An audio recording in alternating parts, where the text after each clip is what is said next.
The Last of Us is a zombie game, but it's not a game about zombies. What The Last of Us is, you can see very rarely in modern AAA gaming landscape, because this game takes a motif and wraps a story around that, which fits it so perfectly well. The main motif behind The Last of Us is loss. How do people deal with loss, and how far would they go to prevent such? The main characters Joel and Ellie stand in opposition to each other, from which Naughty Dog generated a conflict that is inherent for the game. You can interpret and discuss about the ending very much, because it's not a twist, but a result of all the things that happened before. Short recap of what happened. Let me see her, please. You can't. She's being prepped for surgery. The hell do you mean, surgery? The doctors tell me the cordyceps, the growth inside her, has somehow mutated. It's why she's immune. But it grows all over the brain. It does.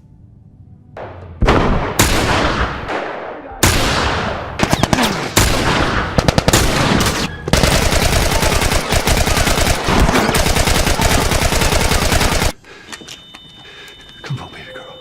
I got you. You can still do the right thing here.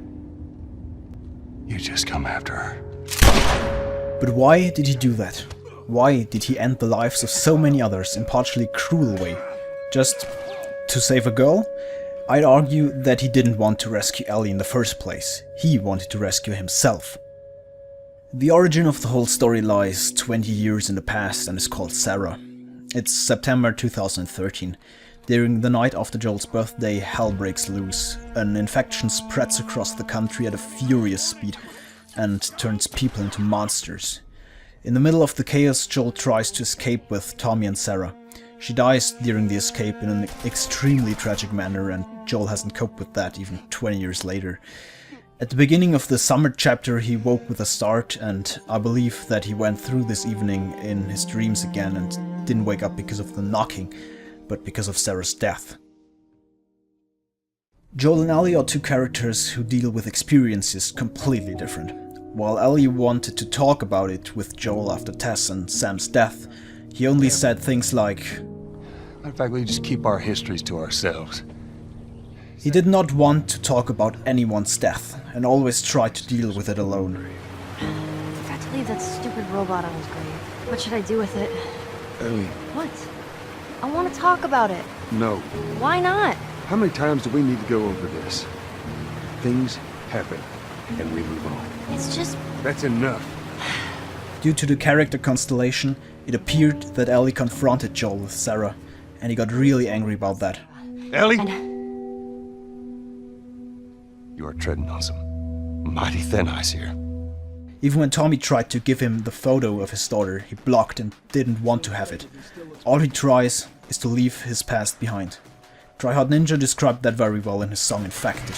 I buried who I was finally, and I want it that way here. But Joel didn't process Sarah's death, and he's not able to cope with the confrontation. That's the point. But Sarah isn't the only one. Her death is followed by Tess' death, and then Sam's and Henry's. Both Joel and Ellie had a relationship to every one of them in a certain way, and their demise influenced them heavily. Joel was hit hard by Tess' death, and her last wish was the reason why he continued the journey. I was bitten an hour ago and it's already worse. This is fucking real, Joel. You've got to get this girl to Tommy's. He used to run with this crew. He'll know where to go. No, that was your crusade. I am not doing that. Yes, you are. Look. There's enough here that you have to feel some sort of obligation to me, so you get her to Tommy's. She believed in a cure? He didn't, but for her sake he tried to believe in it. Sam and Henry's death didn't touch Joel as deep inside as Ellie. He hardly knew them and didn't seem like he really wanted to know them better, because he's innately a very wary person who barely and carefully makes friends in this world full of intrigue and ambushes. Therefore, his relationship to Ellie at the beginning of the game is one of the best examples. You're friends with the leader of the Fireflies. What are you, 12? For her, Sam's disease was the hardest because she finally found someone who she got along with, who was at the same age, who wasn't serious all the time, and who played football and darts with her. His death was strengthening in her intention to find a cure. Say again?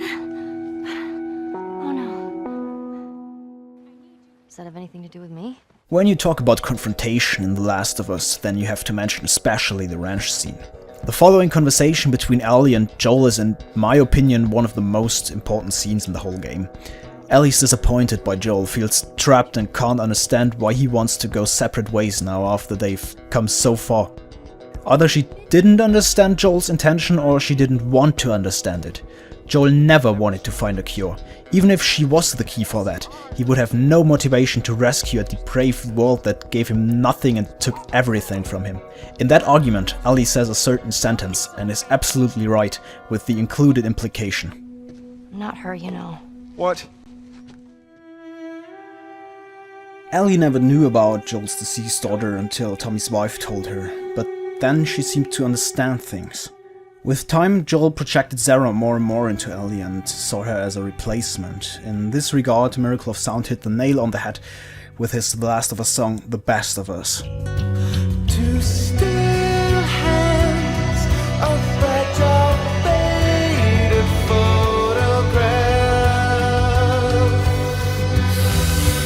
I walk in the shadow of the missing half. Two still hands, a fragile faded photograph. I walk in the shadow of the missing half.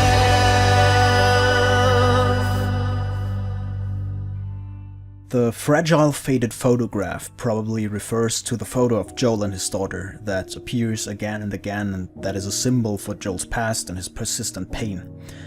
The missing half of the photo is Sarah, and because the song's written from Ellie's point of view, it's she who is walking in the shadow of Sarah and unintentionally taking over her role. Back to the ranch. I can only speculate why Joel wanted to hand over Ellie, but I don't believe him that he trusts Tommy more than himself. I believe he's scared. Scared that it will hurt that much again when he might lose Ellie, like it hurt when he lost Sarah, and because of that he tries to split up before the projection gets even stronger. He tries again to repress his past and not let it near him, but Ellie prevents that. It's probably not her intention to get Joel to process and leave behind his past, but she tries to prevent loss. She has lost everything and everyone she knew except Joel, and this very person now wants to get rid of her without one conversation about it, like there's nothing happened the last couple of months.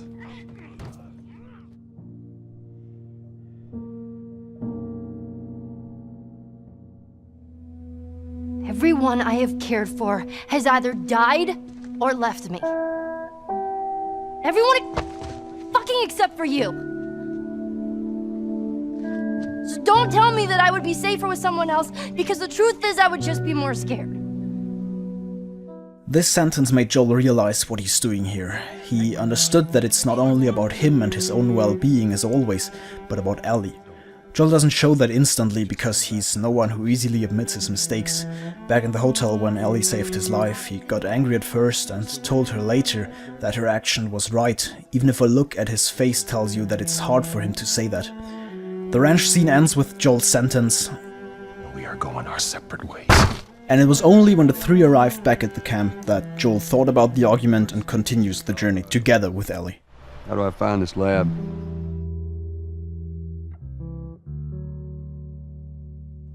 During the winter chapter, Joel and Ellie don't make much progress geographically, but they make very much progress on a personal level. This chapter not only shows how far Joel would go for Ellie, but also intensifies their relationship, and is because of that one of the most important chapters. Ellie's alone, gets caught by cannibals, and finally it comes to the scene with David in the restaurant. Nolan North, the actor of David, once said in an IGN interview that it was quite David's intention to rape Ellie. I would have interpreted it differently, because yes, she's lying on the ground, David sits on her, but the way he holds his hands looks for me more like he wants to strangle her. Rape or not, Ellie kills him and her complete anger unloads in her smashes. Even after he's already dead, she keeps hitting him before Joel pulls her away. To find Ellie, he tortured people, and it's not like he hasn't been brutal before, but the scene in which he rams a knife into that guy's knee, threatening he's gonna knock it off, is a maybe not completely new level of violence for him, but one that you've seen very rarely and that he's willing to undertake for Ellie. When he arrives at the burning restaurant, he pulls the crying Ellie away from David and hugs her.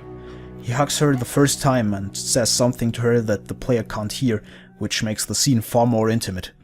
I think this was the crucial point in their relationship where this unconditional cohesion was also etched into him, because it was the first time that his protective instinct was triggered that heavily. Ellie.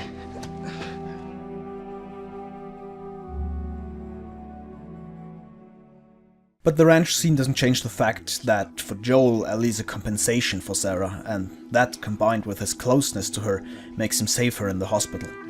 Marlene acts in this process as an opponent to Joel.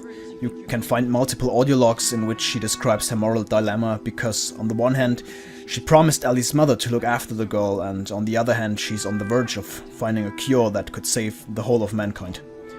She decides that the common good is more worthy than welfare of an individual, and by that she gives the permission for the operation and Ellie's death sentence.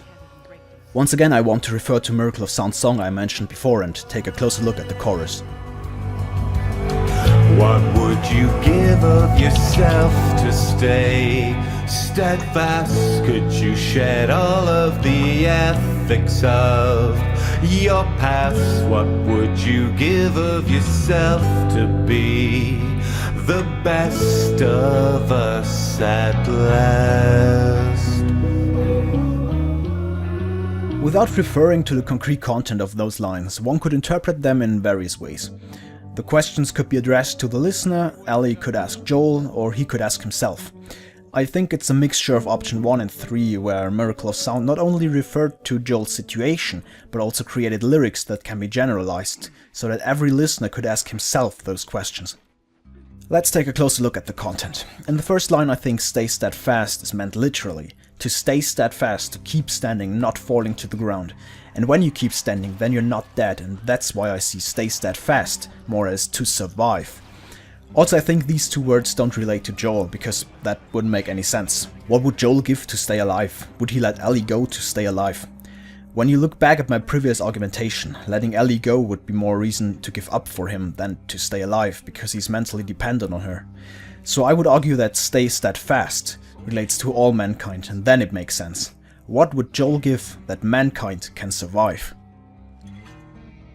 Line 2 and 3 reflect the moral part. Could Joel shed his ethics of his past? Absolutely. When Sarah was still alive, he has already been a very self-focused man. For example, when they had the chance to pick up a family at the beginning of the game. Joel was the one who told his brother to keep driving, although Tommy wanted to help. And now, 20 years later, he smuggled guns, participated in ambushes, and killed dozens of people for personal interests without being bothered. Guess what? We're shitty people, Joel. It's been that way for a long time. No, we are survivors. This is our chance. It is over, Tess! Before interpreting the third line, you have to answer the question what's meant with the best of us. I think it's not about physical or intellectual power, it's about ethics. What would Joel give to be the best on an ethical level with the best ethical decisions at the end? His answer is nothing. He would give nothing because he doesn't give a shit whether his actions are morally acceptable, and therefore gets Ellie out of the hospital. Marlene answered that question heavy-hearted differently. But why should Joel save all the people who constantly tried to betray or kill him in the last couple of years, who made his life as hard as possible? Why should he sacrifice himself to save these people? Because that's what a hero does? Yes. But Joel is no hero. Joel is a human being.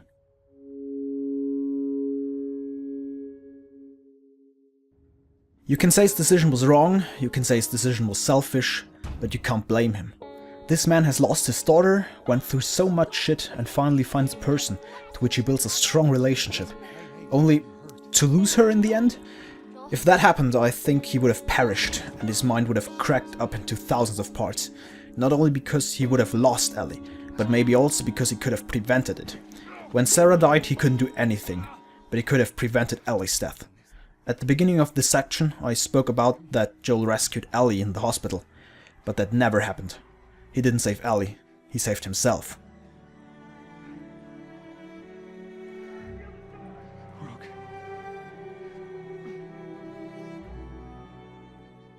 Sometime later, Ellie wakes up in the car and, of course, wants to know what happened. Joel decided not to tell the truth and instead lie to her. After that, something surprising happens. It's the first time he speaks about his daughter, voluntarily. I think he feels guilty and wants to open up to her by speaking about something that he didn't want to talk about in the past.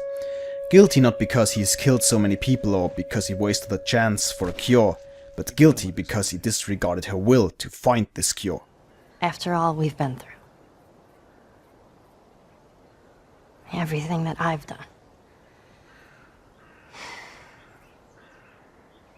It can't be for nothing. And that's just one reason for the lie. He doesn't think that she would understand him or forgive him his deed and is therefore frightened that she might get angry and doesn't want to have anything to do with him or that she even returns to the Fireflies. Bear in mind that she's not aware that Joel killed Marlene and dozens of others. I think this fear is in his situation justified because he's mentally dependent on her, but with his lie he's treading on some mighty thin ice. Nevertheless, I would assess Ellie as that type of person who would understand Joel's situation and actions, although he put himself over her interests. The question that I asked myself all the time was Ellie aware that she would die during the operation, and was she ready to sacrifice herself for the cause? In the last scene of the game, she provides the last missing piece to answer this question. She tells Joel about Riley and how both of them got bit. On that day, she lost her best friend while she had the privilege to live on. Also very important in this regard was her last conversation with Sam, in which he asked her what she's afraid of, and she answered, Being by myself. I'm scared of ending up alone. And that's the point. Ellie has lost Tess, she has lost Henry, and she especially has lost Riley and Sam. Every one of them died directly or indirectly through the infection, whose cure she is, and only she herself survives again and again. She's afraid that this will go on, that everyone she knows will die through this damn infection, although she could prevent it. Everyone in this world fights for surviving, except Ellie. She's ready to die, so that the fight of others is not meaningless, that others won't have to experience this constant loss that she had to experience. But during her last conversation with Joel, she recognizes that he doesn't understand her point, and lets him swear that everything that he said about the Fireflies is true. He even does that, and I think especially when you look into her face in the last shot, that she doesn't believe him and that she knows that he is lying. Okay.